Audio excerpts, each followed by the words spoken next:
There are a lot of anglers out there who enjoy fly fishing on small streams. And oftentimes the advice when they get into this is find the smallest, lightest fly rod possible. Not only can you weave your way through that thick brush, but when you catch those 6 or 8 inch fish, it's gonna double over. Now, there is some wisdom to that, and that might be what you like doing, but I think there is a little bit of a better way if you really want to be efficient and make the most of your time on the water. We'll talk about that today on Casting Across.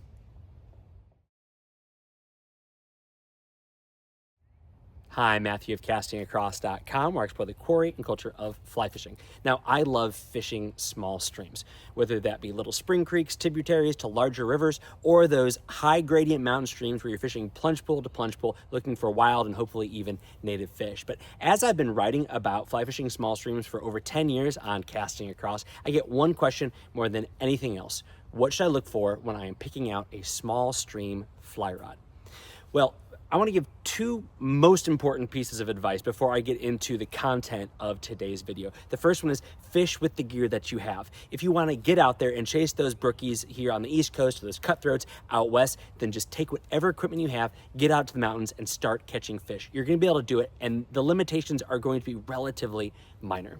Secondly, even if it's not the most efficient equipment, not the most effective equipment, but you enjoy using it. It's that 1960s Fenwick fiberglass that you've had sitting around for decades. It's the rod that was given to you by your grandfather. It might just be the rod that you've been fly fishing for a long time and it just fits you so well. Then use that. Use the gear that you have, use the gear that you enjoy.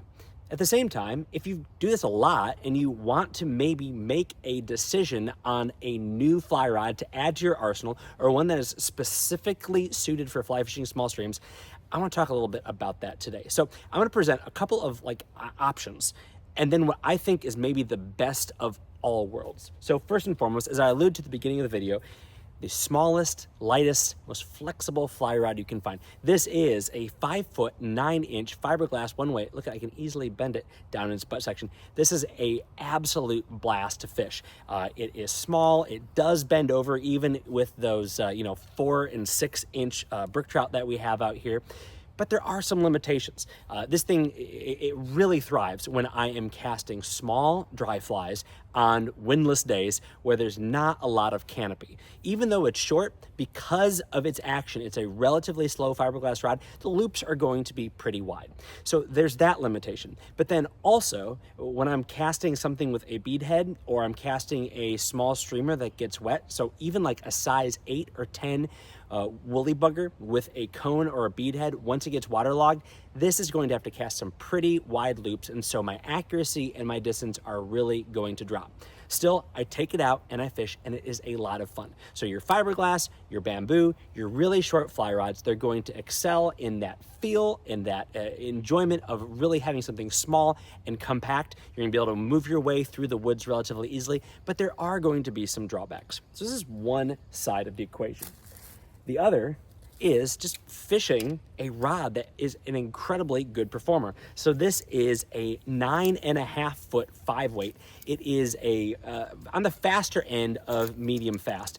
This is an absolute blast to cast, both from a traditional cast as well as roll cast. Some of the other more complicated casts, it can perform very well. It tracks very, very fine, and I'm able to really control where I put my line. Additionally, that extra half foot allows me to make all the mends that I need. And in a lot of situations when I'm in close quarters, as long as I don't have trees directly overhead of me, I can kind of just pop that fly right where I want it, and then I'm able to lift enough line off of the water. So even if there's a few different currents and a few different seams between me and where I want to make my presentation, I'm able to lift that line up and have a good drift and potentially get into more fish. Now, the drawbacks for this are going to be that it is long. And so if you are fishing somewhere where the canopy is tight, if you are fishing somewhere where you don't have a lot of space bank to bank, and maybe you're not able to position yourself with a lot of different options, you are going to be limited in where the rod itself can travel behind you and above you. But it does work really well, and I think that this kind of rod is one that is really overlooked when it comes to fly fishing small streams where you do have a lot of open air around you. I'm thinking of some of the meadow streams I fish both out west and spring creeks out east. This is a rod that I would go to before that really lightweight, flexible rod in a lot of situations. But there's a better way. And again, this is my opinion. Just 20-ish years of fly fishing that I have really honed into something like this. This is a 7-foot 3-weight. Now, what I'm about to say, I think applies to like that 7 to 7-foot 9-inch 3 and 4 and even light 5 weights.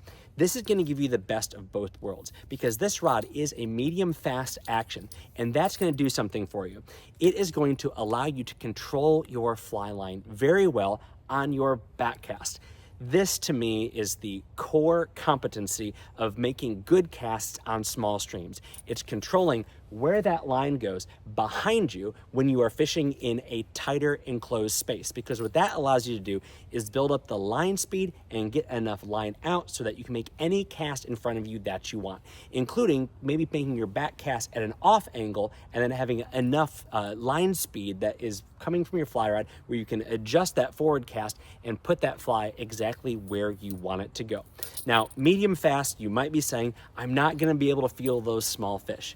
The reality is that as long as you're not using a broomstick, if you're using something that's been manufactured in the last 15 or 20 years, something that isn't bottom of the barrel, something that's maybe in that $300 to $500 and of course higher price point, you're still going to have the materials, the sensitivity, not only to feel fish, but really what is more important in my mind, to protect those lightweight tippets if you have to drop down to that 5, 6, or even 7X to be able to get a good drift or even to get that tippet into the eye of the fly.